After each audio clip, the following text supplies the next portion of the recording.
Let me ask you about the time leading up to the diagnosis and you having to have surgery. What was your relationship like with God prior to your medical problem? Solid, but not... let me flip that around. Meaningful, but not profound. Active church member, had never doubted. Yeah. Had a personal relationship. It was important to me, but I wouldn't say an active, engaged participant in my faith. You know, the moment the dust settled from the diagnosis, yes, everything turns upside down. You know, at the time, first priority in my life was my job. Second priority was my family.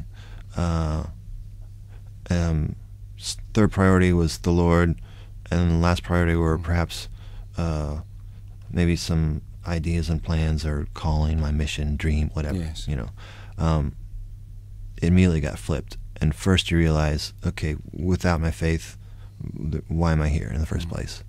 And without my faith, where are you going to go and how are you going to get there?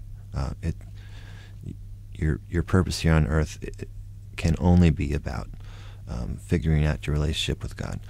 Then the family, you're serving the Lord by honoring your family. And then finally, and so what is your purpose here and how is it that you're going to fulfill it? I have one of the coolest jobs in the world.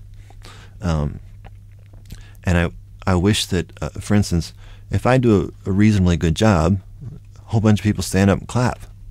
I mean, and then I get to go and meet them all and hear these countless story after story after story about how one line in one song turns them inside out and upside down. Yeah. You know, like I wish everybody in every career, like a plumber, fixes your pipes cool. I mean, it'd be great if the whole house would stand up and clap, say, "Man, you're who you are and where you're supposed to be at the right time in the right place." A lot of people go through life and they never find that out. And I think I have found it, and God affirms that over and over and over every day, which is just very beautiful. What was the reaction to your doctors and physicians regarding your cancer and things, you know, from the 6 months you were given? Time seemed to extend on. They were surprised? Yes. I've shifted to my initial doctors, and I never saw again because then I relocated and went to a new guy.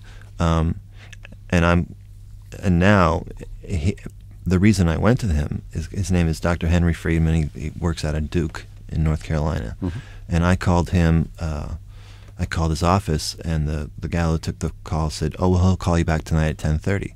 I was like, "No, he's not going to." "Yeah, he will." "No." And I figured I got shoved off. 10:30, the phone rings, and it's Dr. Friedman. And I said, "Hello, this is David." "Hello, David, I understand you have a brain tumor. What are we going to do about it?" I said, "I don't know, but you're hired." You know, and I went down to see him immediately. And so for him, everyone else I had called all over the country said, "Oh, that's too bad. Yeah. Wow. What kind? Oh, you know." And this guy was like, "All right, come down and see me immediately. Let's go. Let's get on it." And just a message of hope that was instant and has never wavered. Yeah. And so for him, he's not surprised, but he's thrilled. Yeah. And he's starting to have, he's also very aggressive treatment-wise, and he's starting to have a lot of success with other people. I'm one of his longest, if not longest, survivors, and so I'm held out as there's a little bit of a poster boy thing that goes on there, but I had an interesting experience this last summer. I went and played for a group that included my original radiation doctor, and I hadn't seen her in 10 years. And she got up to introduce me, and I wondered what she was going to say. And I was humbled by her humility.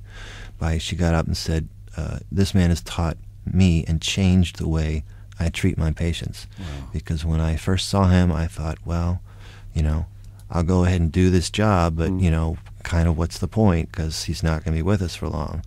And her whole attitude has changed. Goodness me. Yeah. People's lives being changed. How did you get involved with the International Brain Tumour Alliance? Did they contact you? Hey, we got a gig for you. No.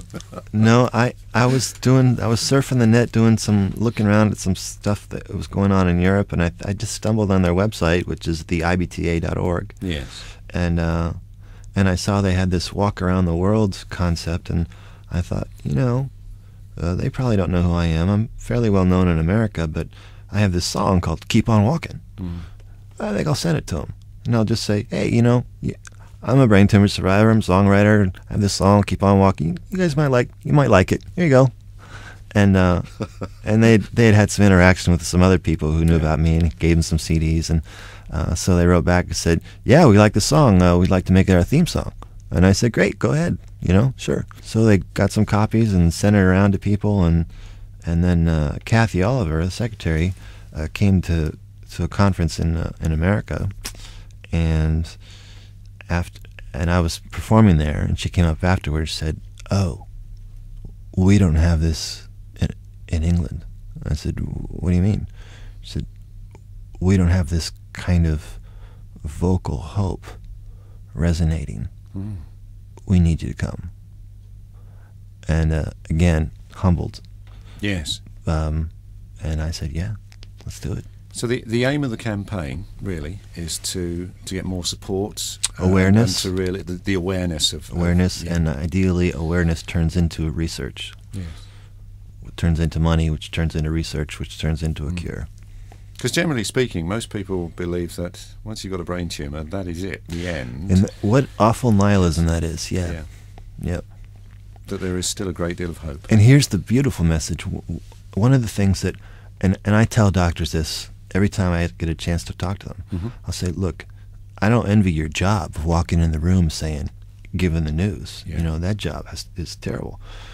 But don't leave the room with that, just the way my doctor did, which was basically, it's too bad, good luck.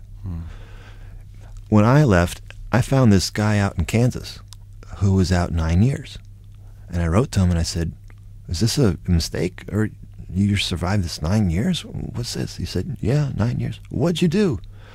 "Just pursued very active treatment, got some specialists," and wow. So we became friends. Now I'm out 11, he's out 20. Well, I tell this story, and so what I tell doctors is, look, all I really needed is I needed to know that there was one guy out there, and not generically, a name, Matthew. His name's Matthew. If you would have, before you walked out of the room, said, "Hey, look, I know the news is tough, but listen, there's this guy out in Kansas, his name's Matthew, and he's made it 9 years." Man, as soon as I found that out and I knew that, it was, oh, it can be done. Yeah. This guy did it. Same disease. And no one even mentioned that it was possible. So with that in mind, I thought, well, if he can make it 9 years, why can't I? Well, I did. And now he's at 20. That's fabulous. So I hope to never catch him, but I'm working on it. Yeah.